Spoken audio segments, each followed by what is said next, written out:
Hello friends, good morning. आज के इस वीडियो के अंदर हम स्टैंडर्ड 11 कॉमर्स में अकाउंटेंसी में बैंक रिकंसिलिएशन स्टेटमेंट के बारे में पढ़ेंगे, जिसका एक सम मैंने बोर्ड पर लिखा हुआ है। तो चलिए फिर उसे समझा जाए। तो फ्रेंड्स, हमारा सम कुछ इस प्रकार का है। Cash book of Naresh shows credit balance of bank ₹12,000 as on 31st March 2016, which does not tally with the balance as per passbook. Following information is obtained while comparing the passbook and cash book. Prepare a bank reconciliation statement. हमें यहाँ पे bank reconciliation statement बनाना है, जिसका format कुछ इस प्रकार का होगा। इस तरह से हम लिखेंगे ऊपर bank reconciliation statement of Naresh, जिसका नाम होगा उसका एज ऑन, कौन सी डेट की है वो डेट हमें लिखना है। 4 कॉलम होंगे, सीरियल नंबर या फिर transaction number, particular debit and credit.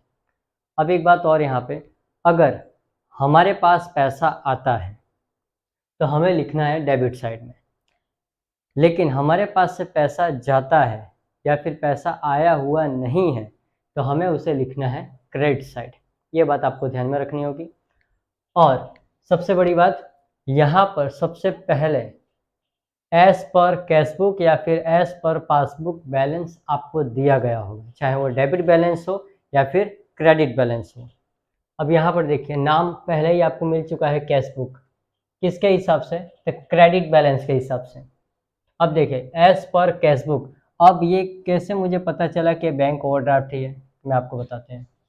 12,000 क्या दिखाया इन लोगों ने? क्रेडिट बैलेंस है। यहाँ पे देखना आप लोग, 12,000 क्रेडिट बैलेंस में लिख लिया मैंने। अब बहुत बात ये मेरी ध्यान से सुनना आप लोग। As per cashbook credit balance अगर होता है तो उसे हम बोलेंगे बैंक ओवरड्राफ्ट। अगर as per cashbook debit balance होगा तो हम लिखेंगे बैंक बैलेंस। कंप्लीट। अब दूसरी बात सुनिएगा, एज पर पासबुक अगर क्रेडिट बैलेंस होगा तो हम क्या लिखेंगे? Bank balance. अगर as per passbook debit balance होगा तो हम क्या लिखेंगे?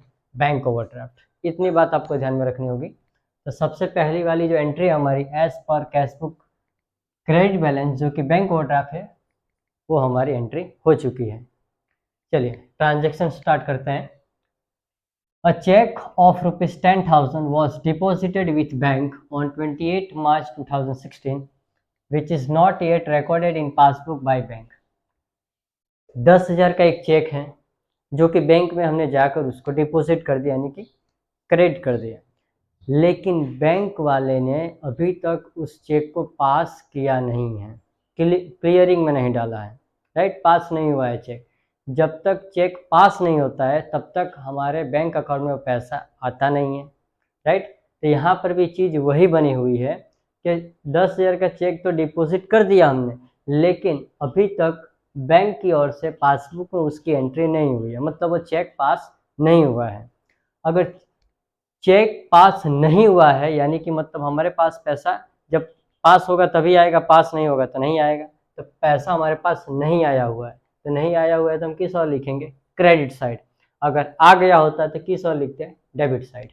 चलो तो लिखते हैं फर्स्ट ट्रांजेक्शन, लिखेंगे check was deposited but not recorded in passbook by bank। कितना अमाउंट है? 10,000 का। आगे बढ़ते हैं। Interest credited by bank 160 on 31st March 2016 is not recorded in cash book। अब मेरी बात बहुत ध्यान से सुनिएगा। इंटरेस्ट जो है यानी कि बैंक इंटरेस्ट है, तो बैंक वाले ने इंटरेस्ट जो होता है वो आपके खाते में क्रेडिट कर दिया है, यानी कि पैसा आ चुका है। राइट, जब पैसा आ चुका है तो एंट्री कहाँ पे रिकॉर्ड करना बाकी है? कैशबुक में। कैशबुक कौन बनाएगा? ट्रेडर, यानी कि हम खुद। राइट, कैशबुक हमारे हाथ में है तो उसमें बस एंट्री लिखना बाकी है, बाकी पैसा तो आ चुका है। पैसा आ चुका है तो उसका कोई दिक्कत नहीं है। राइट, जब आ चुका है तो हमें किस साइड लिखना है? डेबिट साइड लिखना है। चलिए तो एंट्री लिखेंगे हम, इंटरेस्ट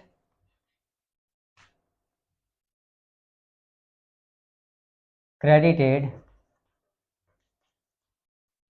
बाय बैंक कितना है 160 आ चुका है, पैसा डेबिट साइड लिखेंगे। Number 3, a customer has deposited 10,000 directly in bank account which is not known till 31 March 2016। यानी कि एक कस्टमर है जो कि उन्होंने डायरेक्टली 10,000 रुपये 10,000 रुपीज़ बैंक अकाउंट में क्रेडिट करवा दिया। अभी ज़माना है डिजिटल का, जिसमें फ़ोन पे है, गूगल पे है, यूपीआई है, ये सब यूपीआई के मेथड्स हैं। उसके माध्यम से या फिर एनईएफटी किया हो या आरटीजीएस किया हो, कोई भी मेथड लिया हो, उस मोड से उन्होंने 10,000 रुपये डायरेक्टली बैंक अकाउंट में क्रेडिट करवा दिया। अब जब कभी भी हम गूगल पे या पेटीएम फ़ोन पे करते हैं तो पैसा तुरंत आ जाता है या फिर चला जाता है, राइट, उसमें कोई देरी नहीं लगती है। तो जब पैसा आ चुका है मतलब क्या हुआ, directly deposited in bank account. Deposited मतलब क्या हुआ, हमारे पास पैसा आ चुका है, अभी तक रुका नहीं है। पैसा क्या हुआ, डायरेक्टली डिपॉजिट का मतलब पैसा आ गया है। जब आ गया है तो किस ओर लिखेंगे हम, डेबिट साइड, राइट। लिखेंगे अ कस्टमर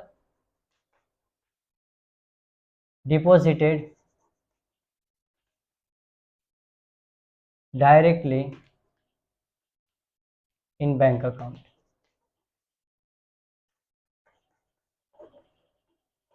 कितना, 10,000 रुपये debit side. Number 4, cheque deposited with bank but not recorded in cash book ₹8,000। बहुत ध्यान से सुनिएगा। चेक हमने डिपॉजिट कर दिया बैंक के अंदर, चेक हम लेकर गए बैंक में भर के उसको डिपॉजिट कर दिए, लेकिन लिखना कहाँ पे बाकी है, but not recorded in cash book. Cash book किसके हाथ में है, हमारे हाथ में है।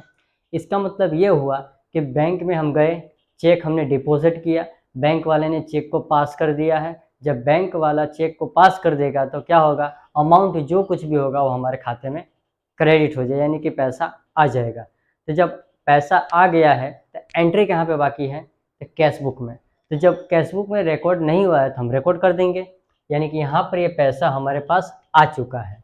आ चुका है मतलब डेबिट साइड। चलिए लिखेंगे, check deposited with bank but not recorded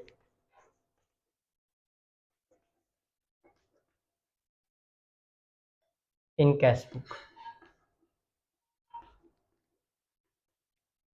कितना अमाउंट है, 8,000 रुपये आ चुका है तो डेबिट साइड।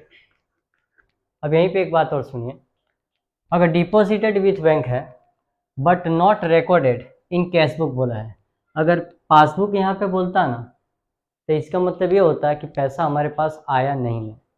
बहुत ध्यान से बात सुनिएगा, but not recorded in cash book, cash book में लिखना बाकी है, मतलब पैसा आ गया है। अगर यही चीज़ कैश बुक के जगह यहाँ पे पासबुक बोल दिया होता तो इसका मतलब ये होता है कि चेक हमने जमा कर दिया है लेकिन पासबुक में लिखना बाकी है। दैट मीन्स चेक अभी तक पास नहीं हुआ है, जिसकी वजह से उस अमाउंट को हमें किस साइड दिखाना पड़ेगा, क्रेडिट साइड। अगर यहाँ पे पासबुक बोल दिया होता तो, लेकिन यहाँ पे कैश बुक बोला है कि कैश बुक में लिखना बाकी है, इसीलिए इसका मतलब ये होता है कि पैसा आ चुका है। जब आ चुका है तो हमने किस और लिखा, डेबिट साइड। नेक्स्ट नंबर 5 पे, check drawn and paid by bank but not recorded in cash book. Cash book किसके हाथ में है, तो हमारे हाथ में है बनाना, राइट।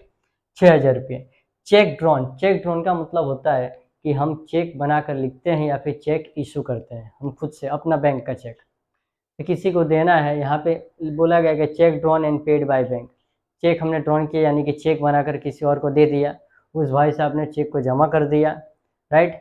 बैंक वाले ने चेक को पास भी कर दिया, यानी कि चेक ड्रॉन यानी कि हमने अपने अकाउंट का चेक अमाउंट बनाकर किसी और को दिया है, राइट। हमने चेक लिखा, अमाउंट भर दिया, साइन करके किसी और को हमने दे दिया कि ये ले भाई तेरा जो बकाया पैसा था वो मैं आपको दे रहा हूँ। तो भाई साहब लेकर गए बैंक में, उन्होंने अपने जमा किया, चेक पास हो चुका है और उनके खाते में पैसे जा चुके हैं। तो चेक किसने दिया, तो हमने दिया बनाकर। तो जब हम बनाकर किसी और को चेक देंगे तो हमारे पास से पैसा जाता है। अब यहाँ पे बात सुनिएगा, पेड बाय बैंक, बैंक ने उस चेक को पास कर दिया है और पैसा दे भी दिया है। अगर यहाँ पर पैसा नहीं दिया होता तो हमारे पास वो पैसा बना रहता है।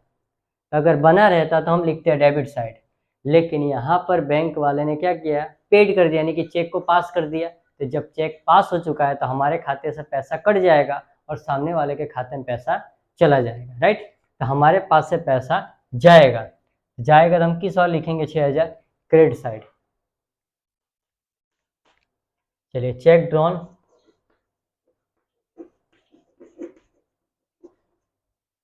And paid by bank.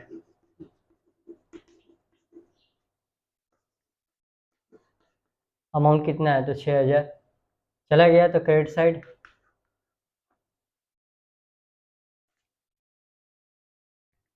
चलिए आगे बढ़ते हैं। अ bill receivable of ₹3000 discounted with bank is dishonored and bank has recorded the amount in passbook including noting charges of ₹40 which is not known to Naresh. Naresh को इस बात का पता ही नहीं है। बिल रिसीवेबल का मतलब होता है कि हमें किसी और के पास से पैसा लेना है, और बिल्स पेबल का मतलब होगा कि हमें किसी और को पैसा देना है, राइट। यहाँ पे हमें बोला गया है बिल रिसीवेबल, यानी कि हमें किसी और के पास से पैसा लेना है। तो जब पैसा लेना है तो कितना लेना है, 3000 रुपीज़, ओके। लेकिन जैसे ही वो बैंक में हमने दिया तो क्या हो गया, डिसऑनर। डिसऑनर का मतलब हुआ कि हमने जो चेक दिया वो डिसऑनर हो गया। डिसऑनर का मतलब होगा कैंसिल हो गया, यानी कि सामने वाले के अकाउंट में सफिशिएंट बैलेंस, यानी कि पर्याप्त बैलेंस नहीं है। तो जिस वजह से बैंक क्या करती है, वो चेक डिसक्वालीफाई कर देती है, यानी कि कैंसिल कर देती है, राइट। जब डिसक्वालीफाई हो गया यानी कि डिसऑनर हो गया तो क्या हुआ, पैसा गया। जो आने वाला था 3000 रुपये वो गया। तो जब गया तो चलिए लिखेंगे क्रेडिट साइड, और साथ में 40 रुपये का चार्ज भी लगा है, तो हम टोटल अमाउंट लिखेंगे 3000 + 40 यानी कि 3040 रुपीज़। चलिए लिखते हैं यहाँ पे, अ bill receivable discounted with bank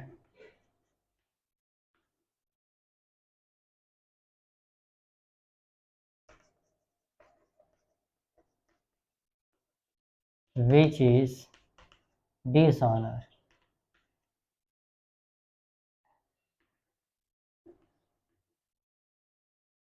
कितना अमाउंट है, 3040 रुपीज़ का। डिसऑनर मतलब क्रेडिट साइड ही लिखना है आपको, राइट। अगर पैसा आ जाता है तब डेबिट साइड लिखना है। चलिए नेक्स्ट, नंबर 7 की बात करें। Total of receipt side of cash book cast short by ₹2000। पहले तो हम समझ लेते हैं कि रिसिप्ट क्या है, यानी कि इनकम। अब देखो, डेबिट साइड जो ये है, डेबिट साइड ये हमारी रिसिप्ट है, और ये क्रेडिट साइड हमारा पेमेंट है।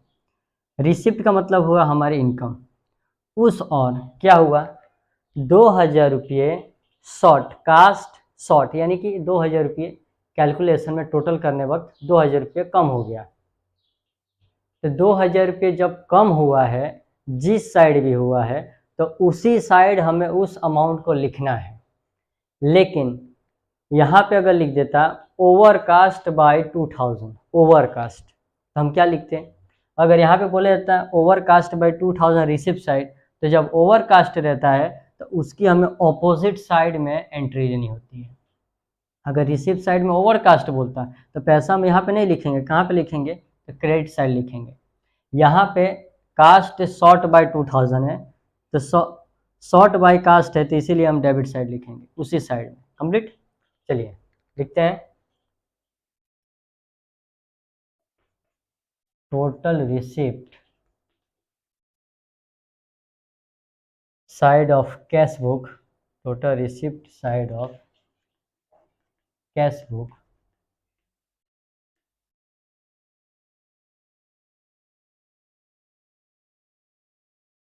कास्ट शॉर्ट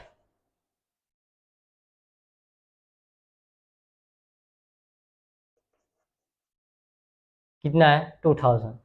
रिसिप्ट साइड है तो यहाँ पे कम गिना हुआ है, तो यहीं पे लिखेंगे 2000। अगर ओवरकास्ट रहता है तो हम ऑपोजिट साइड एंट्री दे देते, राइट। चलिए नंबर 8 की बात करें अभी। Check drawn but not present for payment ₹1000। बहुत ध्यान से समझिएगा इसे भी। 1000 का चेक ड्रॉन मतलब हमने इशू किया अपने ही अकाउंट का, अपने ही बैंक अकाउंट का चेक हमने लिखा है 1000 का किसी को देने के लिए या फिर सेल्फ अपने आप से विड्रॉल करने के लिए, दो जो चाहे वो हम समझ सकते हैं, राइट। ड्रॉन किया है कितने अमाउंट का, ₹1000 का चेक बनाया, लेकिन इसमें क्या बोला गया बाद में, but not present for payment. Cheque तो 1000 का बना दिया, साइन कर दिया, लेकिन उस चेक को हमने जिसको देना है उसको हमने वो चेक दिया ही नहीं है, ठीक है। चेक हमने लिख दिया, साइन करके साथ रेडी कर दिया, लेकिन जिसको देना है उसको हमने वो चेक नहीं दिया है। तो जब हमने खुद से अपना जो बैंक अकाउंट का चेक बनाया हुआ है और किसी को हम चेक देंगे नहीं, तब तक हमारे खाते में से वो पैसा कटने वाला नहीं है। वही बात यहाँ पे लिखा है। तो जब हम किसी को चेक देंगे नहीं, पैसा कटेगा नहीं, तो इसका मतलब क्या होगा कि हमारे बैंक अकाउंट में उतना पैसा बना रहेगा। तो जब बना रहेगा तो लिखेंगे डेबिट साइड। लेकिन वही चीज़ जब हम चेक लिखते हैं, रेडी कर देते हैं और किसी को दे देते हैं, तो पैसा हमारे पास से जाएगा, और जब जाएगा तो लिखेंगे क्रेडिट साइड। कंप्लीट। चलिए, यहाँ पे चेक लिख दिया है, बना दिया है, लेकिन उन्होंने प्रेजेंट नहीं किया पेमेंट के लिए, तो हमारे पास पैसा बना रहेगा, इसीलिए हम लिखेंगे किस साइड, डेबिट साइड। चलिए लिखते हैं, cheque drawn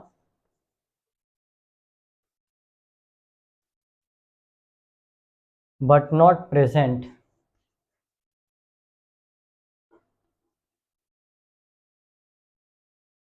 for payment।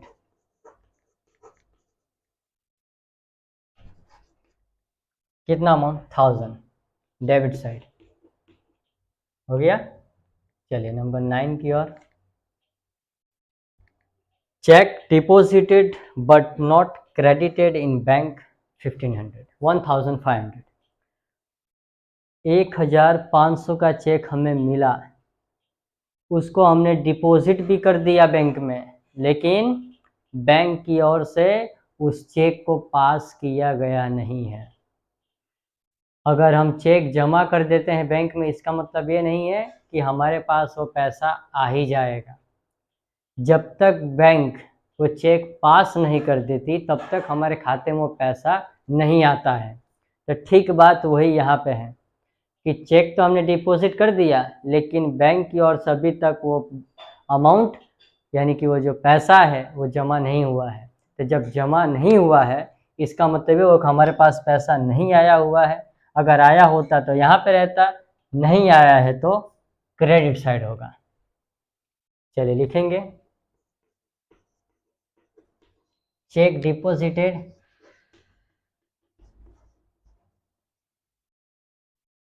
but not credited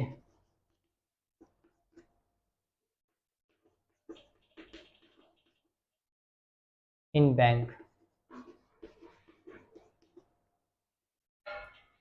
amount है 1500। चलिए क्या होगा, क्रेडिट साइड, राइट, पैसा आया नहीं है 1500। Last number 10, bank has debited commission ₹80 in passbook which is not recorded in cashbook. Cashbook कौन बनाएगा, तो हमारे हाथ में है। बैंक ने कमीशन का 80 रुपया यानी कि 80 रुपीज़ पासबुक यानी कि हमारे खाते से काट लिया, डेबिट कर लिया। यानी कि जब डेबिट हुआ मतलब हमारे खाते में से उतना पैसा गया। तो जब चला गया है तो किस और लिखेंगे, क्रेडिट साइड। अगर क्रेडिटेड हुआ होता तो किस साइड लिखते हैं, डेबिट साइड, यानी कि पैसा आया हुआ होता। चलिए लिखते हैं आगे, bank has debited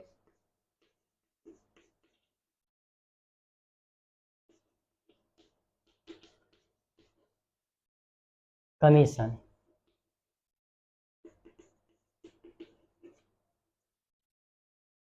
in passbook.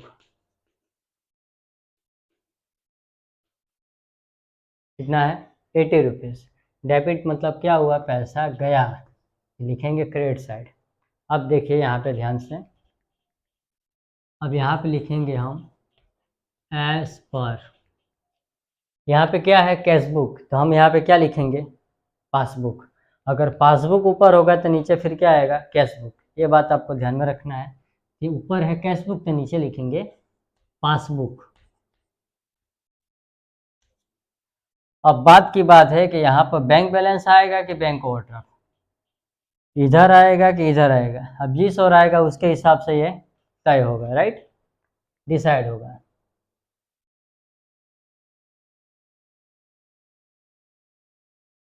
यहाँ पे लिख लेंगे हम टोटल।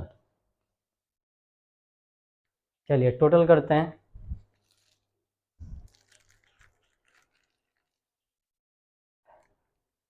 क्रेडिट साइड की अमाउंट ज़्यादा दिख रही है, इसी साइड के पहले करते हैं। 12,000, 10,000, 6,000, 3,040, 1,500 और 18, 32,620 इधर ही ज़्यादा होगा, यानी कि लिखेंगे 32,620, 32,620 वही अमाउंट इस साइड भी लिखेंगे और नीचे 2 लाइन देंगे, ठीक है। अब इसमें से इन सभी को हमें क्या करना है तो माइनस, पहले जाएगा 160, 10,000, 8,000, 2,000, 1,000, तो हमारे पास पैसा आता है 11,460, ये अमाउंट आया, राइट। अब इसे देखिए किस साइड में है, डेबिट में है, यानी कि डेबिट बैलेंस, यानी कि पासबुक के हिसाब से अगर डेबिट बैलेंस है तो हम क्या लिखेंगे उसे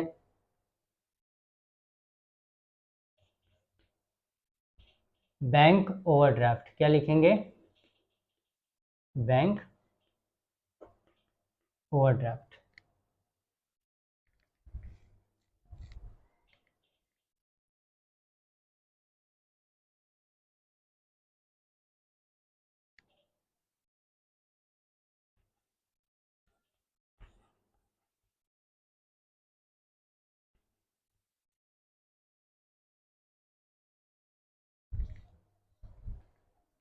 कंप्लीट।